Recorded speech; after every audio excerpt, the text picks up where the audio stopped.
I'm going to come full circle now and talk about one of my favourite Slate Digital plugins. It's this one. Remember how we saw this right at the beginning of this course? Virtual tape machines. It's actually independent to VMR. Now, even though we have looked at it, well, we had a casual glance at it in that opening movie, I'm going to go over it in more detail with you now. It's been designed to emulate the classic sound of recording to analog tape. It's graphically rich too, not least the animated reel-to-reel running underneath. Well, it runs in animation when you've got some audio running through it. Now, if you don't particularly want to see that animation, click on here, Hide. I bet you would have guessed that. As a result, it disappears, of course, and that option there has been replaced with Show. So click on there to bring it back. Something else I'm sure you would have guessed. I'm going to hide it from our view. I've no real need to see the reel-to-reel. It's the sound I want.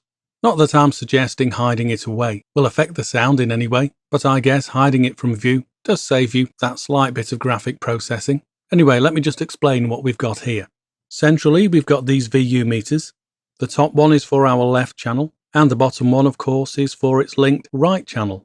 Now, as I say, these reflect your signal's input, the input after the initial input stage, i.e. after that input dial to the left, which you'll notice once you adjust, left-clicking and dragging, the output dial complements it in reverse. So if I dial up the input, the corresponding output will be dialed down by exactly the same amount.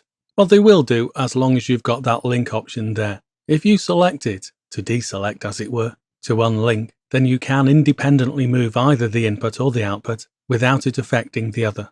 And then, of course, if you want to relink, click on that chain again. Moving to the right, we've got these tape settings. Here within the bias switch area, we've got three options: high, normal, and low. By default, it goes to normal. This is the recommended setting. If you do want to change over to high, the actual frequency response and saturation for each machine, tape, and speed configuration will adjust, and when set at high, the high frequencies in your signal will saturate earlier. And I reckon you could also work out that if you set it to low, then those high frequencies will saturate later, offering you increased dynamics. To the right there, we've got another switch to flick between machine types, either 2-inch 16-track or half-inch 2-track. The 16-track option probably best used when you are running VTM internally, such as I am here with Cubase, and you've got lots of individual tracks running into it, either all at once or set up as groups. But if you want to emulate more of a mastered sound, then I think it's best to flick over and go to the half-inch 2-track. Those aren't rules, they're just suggestions. Try it out on your material. When you do have it set to the 2-inch 16-track option, this has been modelled on a 2-inch Judah A827 that offers you a fat, punchy, thick sound with a very detailed top end. Conversely, if you prefer to go to the half-inch 2-track, that will give you a thick low end, nice rich mid-range, and a smooth top. That almost completely eliminates any digital giveaway that you've recorded in that way, whilst it flatters your audio, making it sound as close to analog as you're going to get without actually running it through analog. Below we have two tape types, FG456, and the actual tape that this is based on offers you an extra 6 dB of headroom before any tape saturation comes into effect.